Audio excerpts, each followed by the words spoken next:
வணக்கம் நண்பர்களே. விண்வெளி ஆராய்ச்சியில் ஒரு தோல்வி என்பது முடிவல்ல, அது முற்றிலும் ஒரு புதிய சகாப்தத்தின் தொடக்கம் என்பதை இந்திய விண்வெளி ஆராய்ச்சி நிறுவனமான இஸ்ரோ மீண்டும் ஒரு முறை உலகிற்கு நிரூபித்துள்ளது. 2019ஆம் ஆண்டு செப்டம்பர் மாதம் 7ஆம் தேதி நம்மளால் அத்தனையும் எளிதில் மறந்துவிட முடியாது. அன்றைய நள்ளிரவில் இந்தியா மட்டுமல்ல, ஒட்டுமொத்த உலகமே நிலாவின் தென் துருவத்தை நோக்கி இந்திய விண்கலம் தரையில் இறங்கும் அந்த வரலாற்று சிறப்புமிக்க தருணத்திற்கான கண்விழித்து காத்திருந்தது. சந்திரயான் 2 விண்கலத்தின் விக்ரம் லேண்டர் நிலாவின் மேல்பரப்பை நெருங்கிய போது வெறும் 2.1 கிலோமீட்டர் உயரத்தில் தகவல் தொடர்பு துண்டிக்கப்பட்டுள்ளது. விக்ரம் லேண்டர் நிலாவில் மோதி உடைந்தது என்று செய்தி வந்தது. இஸ்ரேல் கட்டுப்பாடு அறையில் நிலவிய அந்த மாயமான அமைதியும் விஞ்ஞானிகளின் கண்களில் வீழ்ந்த கண்ணீரையும் நாம் திரையில் பார்த்தோம். அந்த ஒரு நொடியில் பல வருடம் உழைப்பு வீணாகிவிட்டது என்று நாமும் இதையும் முடிந்தோம். ஆனால் அறிவியல் என்பது ஒருபோதும் உணர்ச்சிகளால் முடிந்து விடுவதில்லை. அது தரவுகளிலும் தொடர் முயற்சிகளிலும் உயிர்ப்புடன் இருப்பது. லேண்டர்கள் உடைந்தாலும் சந்திரயான் 2 திட்டம் தோல்வி அடையவில்லை என்பதை இஸ்ரேல் விஞ்ஞானிகள் அப்போதே கூறினார்கள்.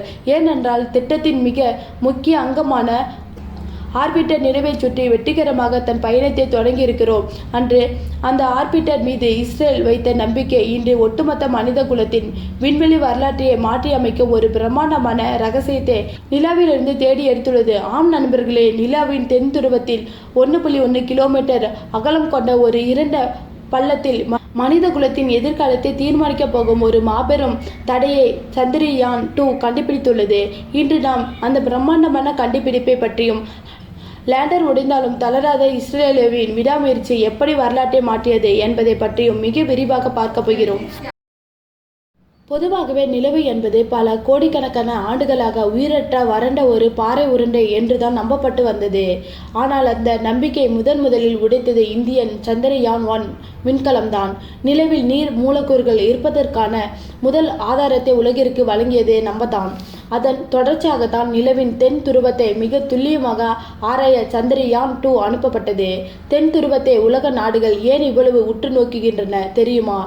நிலவின் தென் துருவம் என்பது சூரிய ஒளி பல கோடி ஆண்டுகளாக எட்டி பார்க்காத பல இருண்ட பள்ளங்களை கொண்ட ஒரு மர்மமான பகுதி.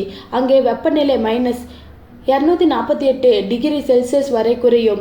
இப்படிப்பட்ட கடுமையான குளிரில் பல கோடி ஆண்டுகளுக்கு முன் வால் நட்சத்திரங்கள் மூலமாக நிலவின் விழுந்த பனிக்கட்டிகள் ஆவியாகாமல் அப்படியே உறைந்து கிடக்க வாய்ப்புள்ளது என்பது விஞ்ஞானிகளின் கணிப்பு. இந்த கணிப்பை நிரூபிப்பதற்காக சந்திரயான் 2 ஆர்பிட்டர் மிக அதிநவீன கருவிகள் பொருத்தப்பட்டு அனுப்பப்பட்டன. கடந்த 7 ஆண்டுகளாக நிலவை சுற்றி வரும் இந்த ஆர்பிட்டர் சத்தமில்லாத பல ஆயிரம் புகைப்படங்களையும் ரேடார் தரவுகளையும் இஸ்ரேலுக்கு அனுப்பி கொண்டே இருக்கிறது. இந்த தரவுகளை அகமதாபாத்தில் உள்ள இயற்பியல் ஆராய்ச்சி ஆய்வகத்தின் விஞ்ஞானிகள் பல ஆண்டுகளாக மிக நுட்பமாக ஆராய்ந்து வந்தார்கள். அவர்கள் அந்த நீண்ட நொடி ஆராய்ச்சிக்கு இப்போது ஒரு மாபெரும் வெற்றி கிடைத்துள்ளது. சந்திரயான் 2 ஆர்பிட்டரில் உள்ள TFSAR என்ற கருவிதான் இந்த மாபெரும் கண்டுபிடிப்பின் ஹீரோ. இது சாதாரணமாக புகைப்படம் எடுக்கும் கேமரா அல்ல. இது நிலாவின் மேல்பரப்பை மட்டுமல்லாமல் நிலவின் தரைக்கு அடியில் உள்ள அமைப்புகளையும் ஊடுருவி பார்க்கக்கூடிய மைக்ரோவேவ் கதிர்களை உமிழும் ஒரு அதிநவீன ரேடியோ கருவியாகும். நிலாவின் 2 பள்ளங்களுக்குள் சூரிய ஒளி செல்ல முடியாது என்பதால் சாதாரண கேமராக்கள் அங்கு குருடாகிவிடும். ஆனால் இந்த ரேடார் கருவி தனது சொந்த மைக்ரோவேவ் கதிர்களை நிலவின் 2 பள்ளங்களுக்குள் அங்கிருந்து திரும்பி வரும் சிக்னல்களை வைத்து தரைக்கு அடியில் என்ன இருக்கிறது என்பதை துல்லியமாக கணிக்கக்கூடியது.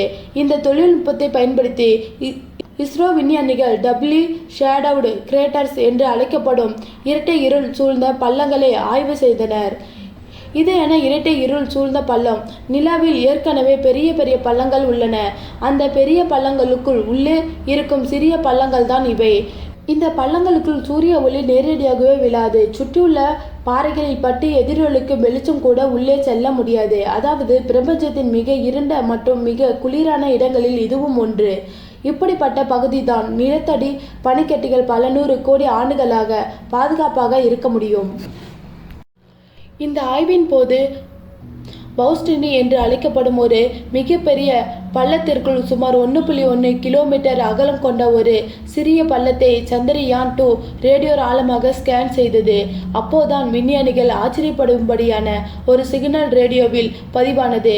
ரேடியோ கதிர்கள் வெறும் பாறைகள் மீது பட்டு திரும்பினால் ஒரு வகையான சிக்னல் கிடைக்கும். ஆனால் பனிக்கட்டிகள் மீது பட்டு திரும்பினால் அதன் சிதறல் முற்றிலும் வேறு மாதிரியாக இருக்கும்.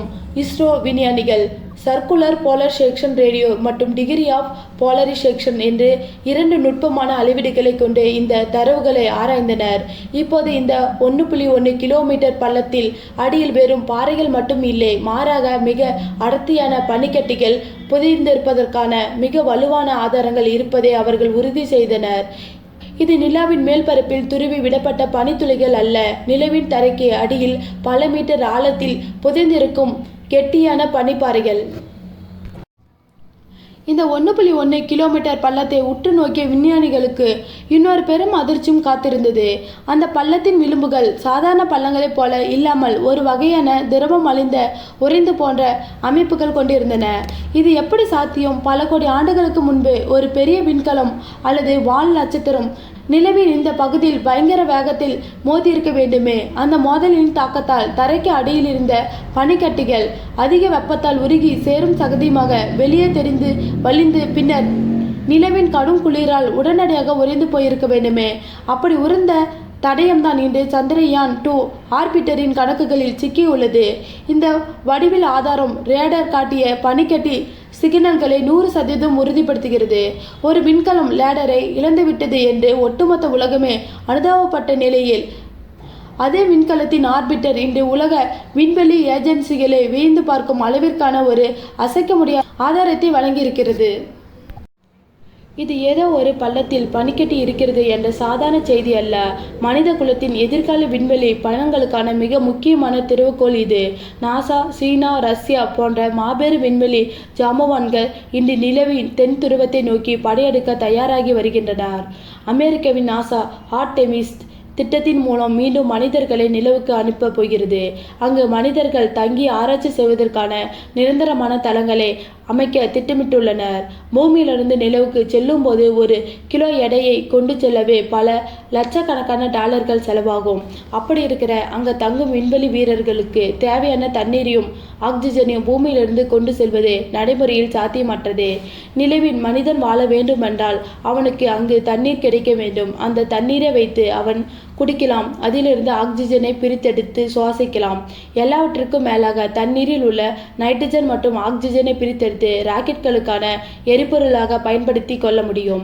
நிலவை ஒரு எரிபொருள் நிரப்பின் நிலையமாக மாற்றினால் அங்கிருந்து செவ்வாய் கிரகத்திற்கும் அதற்கு அப்பால் உள்ள மற்ற கிரகங்களுக்கும் மனிதனால் மிக எளிதாக பயணம் செய்ய முடியும். இந்த மாபெரும் கனவுக்கு தடையாக இருந்தது ஒன்றுதான். நிலவில் தண்ணீர் எங்கு இருக்கிறது, அதை எப்படி எடுப்பது என்ற கேள்விதான். அந்த கேள்விகளுக்குத்தான் தற்போது சந்திரயான் 2 விடையளித்துள்ளது. நிலவின் தென் துருவத்தில் பௌஸ்டினி பள்ளத்திற்குள் உள்ள இந்த 1.1 கிலோமீட்டர் பகுதிகளுக்குள் பனிக்கட்டிகள் புதைந்து கிடக்கின்றன என்பதை ஆணித்தரமாக உலகத்திற்கு சுட்டிக்காட்டியுள்ளது இந்தியா. இஸ்ரோவின் இந்த வெற்றி விண்வெளி போட்டிகளில் இந்தியாவின் இடத்தை பல படியாக உயர்த்தியுள்ளது.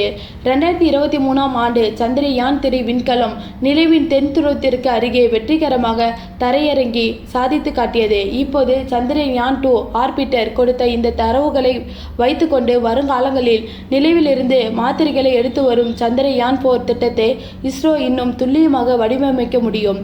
2040ஆம் ஆண்டிற்குள் இந்திய விண்வெளி வீரரை நிலவில் தடம் பதிக்க செய்ய வேண்டும் என்ற இலக்கை நோக்கி இந்தியா வேகமாக நகர்ந்து கொண்டிருக்கிறது.